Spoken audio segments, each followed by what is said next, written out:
Hello, everybody. This is Dale, that rock guy. Thank you so much for tuning in to another episode. Today, we're going to be talking about fluorescent minerals. As you can kind of see on the table, we have a lot of lights on the table, but we're also going to be covering a lot of other minerals that will fluoresce under a UV light. So stay tuned. It's going to be a lot of fun when the lights are off. Okay, everybody, we're here. The lights are off. We have a UV light in hand, and we're going to be going over fluorescent minerals. So everything on this table we have here is going to be lights. Light is a mineral out of Michigan, Upper Peninsula. They find it out there on the coastline a lot, and we kind of have a little bit of everything here. We kind of got some tumbled stones, little ghosts, so the figurines, skulls, the octopus skull back here, which is awesome. It lights up very well. But they do a lot of carving with this mineral. It's a pretty easy mineral to carve. And you're getting that bright orange light because of the sodalite mineral in that rock. And we're going to kind of go over what different rocks will fluoresce different colors. But it's kind of unique. It's something really kind of cool to play with when you kind of get into the hobby of rock hunting. There's just so many different colors that pop when you could just take a black light just on a normal hike at night. So it's kind of cool to look at, really cool to kind of study up on and look at. So there's three types of lights you can use when you're looking at fluorescent minerals.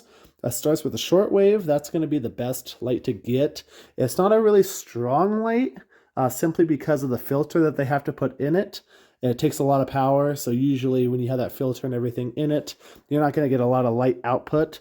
You got the mid wave and then you got the long wave. So those are just different type of lights that you can buy as a starter to kind of go out and see what rocks might glow under a black light. But we're going to turn these lights back on, and then we're going to kind of go over and see what some of these rocks look like in normal light. Okay, here we are again under normal light conditions. You can kind of see all the lights. That's that octopus skull that we showed you, the skull, some of the tumbled pieces, the ghost. But a pretty boring looking rock. You kind of got that black speckled throughout. That's going to be the sodalite present in there, given that rock the fluorescent ability it has. And all these rocks are available on my page, That Rock Guy.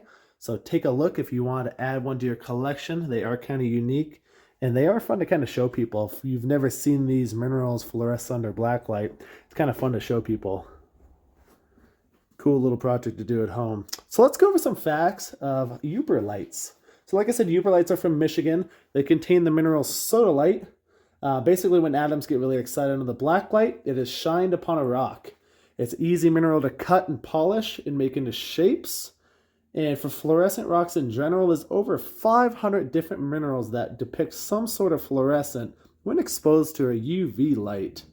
Most common lights seen with the human eyes, we talked about those three lights that you can buy: short wave, mid wave, and long wave. Reasonable light is going to cost you about $200. You can kind of see the light I have here. It is from the wonderful company of Lumen Shooter. I believe that guy ran at $200. That's going to be closer to the mid wave, long wave, kind of a combination of the two. And you can pick up those lights a lot online. Amazon even is a pretty good dealer to get a couple of lights just to kind of explore this hobby a little bit more. So why different colors? And we'll talk about, I have another display over here that we'll go over. It has different colors. It's not just orange. You get all kinds of different colors. Calcite is a rainbow of colors. Apatite is like a yellow and violet at times. The calcite is a bright green. Corundum is red. Opals are green. You got the selenite, that's kind of like a blue-white. The sodalite, of course, like in the lights, are going to be an orange fluorescent color. So it's kind of ranges. There's a lot of cool different things that you can see. Okay, we're back to the other display case with some other minerals that will fluoresce. I have this dark right now because it's really kind of crazy when you put a black light on some of these, how many different colors. So you can kind of see right there, look at all those beautiful different colors. So a little bit of everything. That bright boy right there is called glowstone. That's an artificial one, but bright nonetheless. There's some of the calcite down below. You kind of got the orange and the green. The sodalite spheres right up there with the orange. You get our beautiful corundum, which is that beautiful red towards that left corner. You got the common opal, that green right behind the corundum, which is red. You got some caliche in the back, which is that orange. Calisindi right there, that ball that's orange right there. You got the big calcite in the back, calcite and barite. So this one's actually kind of unique because it has two colors, if you can notice that right there. So you got those two orange little circles to the right, and then the majority area is red. It's going to be that calcite. So barite's going to be that yellow-orange, and then red's going to be that calcite in that rock. And then you got barite and apatite right here, and this one right in front of us. Kind of get that orange, some red color as well. The fluorite, you kind of get that purple, green color going on. In the back, you got that Calisindi right there. Cool little pocket right there. You got the Arizona petrified wood, which is kind of yellow, red. Got a little purple on there too. The cool sawbelly agate from Creede, Colorado to the right corner. That's going to be those rows, those beautiful rows that you see. Let's zoom in a little bit so you can see it. So that's going to be the amethyst mixed with agate. This one's cool. It's kind of two different minerals. You kind of got the common opal, and then you got the Calisindi. So you got the green, and then you got the red. A couple pieces of corundum up front. Some snakeskin agate. But what's kind of crazy is, so that's basically a long wave UV light. But you'll kind of see right here the different colors I can get, especially on that bottom row that I can get with the mid wave. And you can kind of see that light output's not that good on this mid wave, but you can get much richer colors on a lot of these different rocks, especially like that guy, how it barely showed up on the other light. You get that nice bright red on that guy. Trying to think what's another good one. So you kind of get those two red ones that barely showed up on that long wave. Will just fluoresce like nothing else, and those are going to be that calcite. Both of those are going to be the calcite chunks right there. Of course, you get the glowstone that'll still pop under the mid wave that we have right here. But you kind of see that corundum right there. You got nothing. You don't get any red off of that anymore, which is kind of unique, right? The common opal still does. Caliche in the back.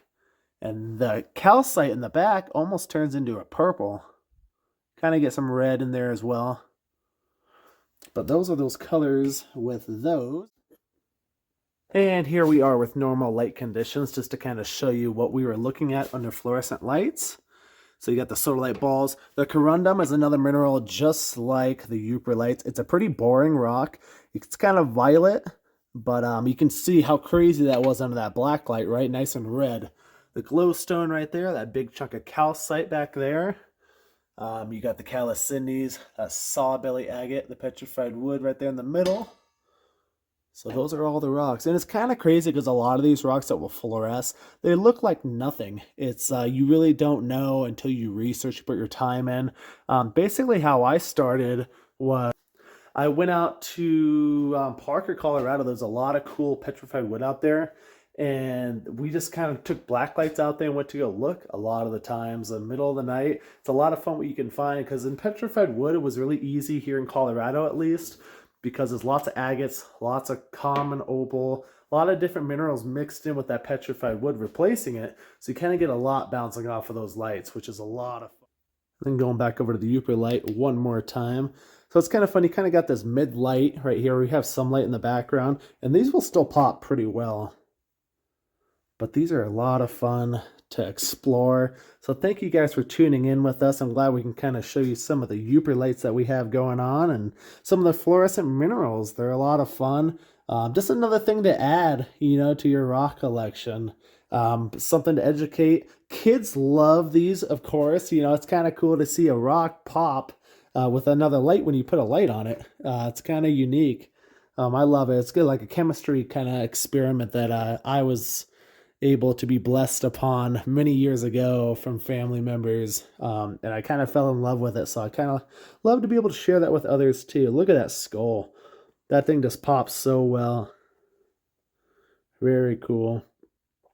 And then we'll be throwing some pictures on here towards the end of just different findings that we've gotten over the years, and it'll show like scorpions. Scorpions are kind of cool animal, insect that will fluoresce a bright green under a black light too, and we found a couple of those out in Arizona when we go out there to go poke around.